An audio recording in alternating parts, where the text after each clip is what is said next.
তিনি আর নেত্রী নন,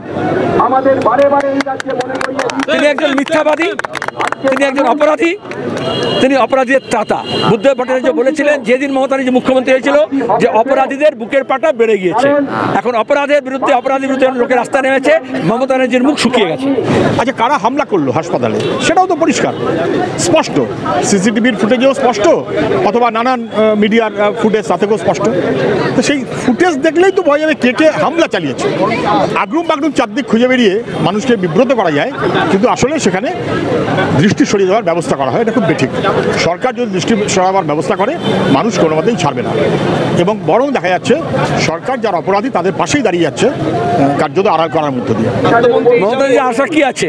সন্দীপ ঘোষকে যারা প্রোটেক্ট করেছে সে স্বাস্থ্য দপ্তরকে ডাকতে হবে, মমতা ব্যানার্জি স্বাস্থ্যমন্ত্রী, দরকার হলে তাকেও ডাকতে হবে।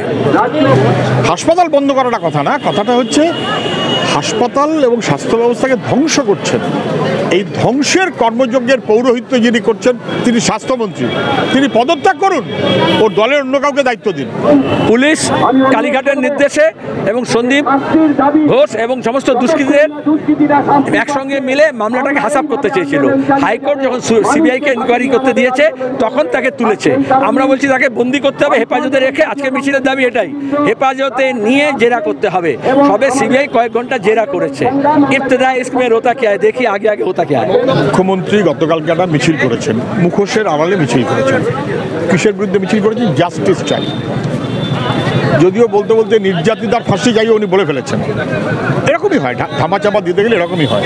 সিবিআইয়ের কিছু করার নেই। কলকাতা পুলিশ কমিশনার হোক, অ্যাসিস্ট্যান্ট কমিশনার হোক, তৃণমূলের নেতা হোক, গুন্ডা হোক, যারাই অপরাধীর পক্ষে গিয়েছে মানুষের ঘৃণা তাদের উপর বর্ষিত হয়েছে। এবার সিবিআইকে ঠিক করতে হবে তাদের প্রতি মানুষের ঘৃণা থাকবে না সমর্থন থাকবে। ফেইলিয়ার কার? স্বাস্থ্য মন্ত্রকের। ফেইলিয়ার কার? পুলিশ মন্ত্রকের। স্বাস্থ্যমন্ত্রীর অপদার্থতা, রিজাইন করা উচিত। পুলিশ মন্ত্রী তার অপদার্থতা, তার রিজাইন করা উচিত। স্বাস্থ্যমন্ত্রী এবং পুলিশ মন্ত্রী তাদের পদত্যাগ যখন মানুষের দাবি, সেই মিছিল করছেন মুখ্যমন্ত্রী। সহজ কাজ, মুখ্যমন্ত্রী এক লাইনে স্বাস্থ্যমন্ত্রীকে খারিজ করে দিন, পরের লাইনে পুলিশ মন্ত্রীকে খারিজ করে দিন। উনি মুখ্যমন্ত্রী থাকবেন তো থাকুন, স্বাস্থ্যমন্ত্রী অন্য কাউকে করুন। ও দলে আর কোনো লোক নেই নাকি? সব ক্রিম ওনার পেতে হবে। পুলিশ মন্ত্রী এবং স্বাস্থ্যমন্ত্রী থেকে উনি রিজাইন করুন। উনি মুখোশের আড়ালে চলছেন। Police has become a propagandist. তারা তৃণমূলের মেসেজ পুশ করছে। আমরা বলছি ভেতরে গিয়ে কারা হামলা করলো বার করো, ওরা ছবি বার করছে, রাস্তায় কারা লড়াই করছে। মমতা ব্যানার্জি একুশ করছেন, রাস্তায় কারা লড়াই করছে। আজকে ডিএফএ কর্মীদেরকে, এসএফআই কর্মীদেরকে, মহিলা নেত্রীদেরকে পুলিশ নোটিশ দিচ্ছে, আর অপরাধীদের চেহারা আমরা মুখোশ খুলে দিচ্ছি। যারা প্রতিবাদ করেছে তারা ঝান্ডা নিয়ে প্রতিবাদ করেছে, আজকে যেমন করছি আমরা। আর যারা হামলা করেছে তারা মুখ ঢেকে করেছে। মমতা ব্যানার্জি কিষেনজির কাছ থেকে শিখেছেন। সবাই বুঝতে পারছেন অপরাধী কারা। হাসপাতালের যারা মানুষ আছেন তারা প্রায় সবাই জানেন কি চলতো, তাও সবাই জানেন। তৃণমূলের পুরনো পরিচিত ডাক্তার তারা জানেন। হাসপাতাল কমিটির যিনি রোগী কল্যাণ সমিতির চেয়ারম্যান ছিলেন শান্তনু সেন, তিনি জানেন, তিনি তৃণমূলের সাংসদ ছিলেন। মুখ্যমন্ত্রী সব জানেন তো। Is a political will. ধরতে চান, চাইলে 1 মিনিটের মামলা, ধরতে চাইছেন না, তাই ধরতে পারছেন না। প্রাসাদ সংসদ যখন বিচার দেয় না তখন সড়কে নামতে হয়, রাস্তায় নামতে হয়, পথে নামতে হয়। আমরা গর্বিত, কাশ্মীর থেকে কন্যাকুমারী পর্যন্ত আজকে গোটা দেশের চিকিৎসকরা রাস্তায় নেমেছেন, গোটা বাংলা রাত জেগেছে, মহিলা রাস্তায় নেমেছেন। যারা জীবনে কোনোদিন মিছিল করেননি তারা দিন রাত রোদ বৃষ্টি কিচ্ছু মাথায় না নিয়ে বিচার চাইছেন। আর মুখ্যমন্ত্রী আর তার পুলিশ আর স্বাস্থ্য দপ্তর অপরাধীদের বাঁচানোর চেষ্টা করছে। আজকে ঠিক করতে হবে কে ন্যায়ের পক্ষে কে অন্যায়ের পক্ষে, এটাই লড়াই। কলকাতা হাইকোর্টের আবারও চপেটাঘাতের মতোই বলা যেতে পারে। আবারও বলা হলো আরজি করের প্রয়োজন হলে বন্ধ করে দেওয়া হবে, রুগীদের ট্রান্সফার অন্যত্র নিয়ে যাওয়া হবে। এটা হাইকোর্ট যেভাবে বলেছে তারপরে স্বাস্থ্য মন্ত্রকের যাদের দায়িত্ব আছে তাদের রিজাইন করা উচিত। কোনো কাণ্ডজ্ঞান থাকলে রিজাইন করা উচিত।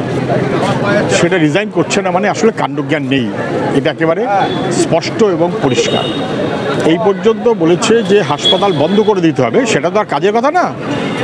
ওটা হচ্ছে রিয়াকশন যে কি করছেন একটা। আমি একই কথা বলছি, এখন তো যারা হাসপাতালের খোঁজ বেশি রাখেন, বিশেষ করে ওই হাসপাতালের খোঁজ বেশি রাখেন, তারা তো আরও সমস্ত রোমহর্ষক কথা বলছেন।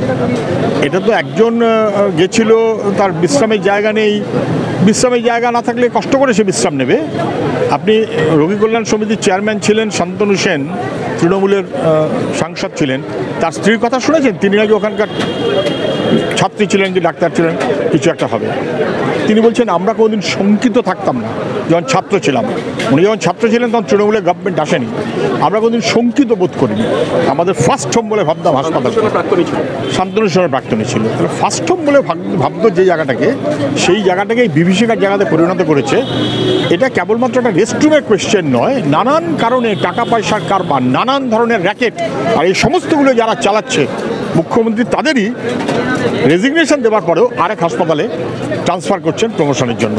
বোঝা যাচ্ছে অপরাধটা কোথায়।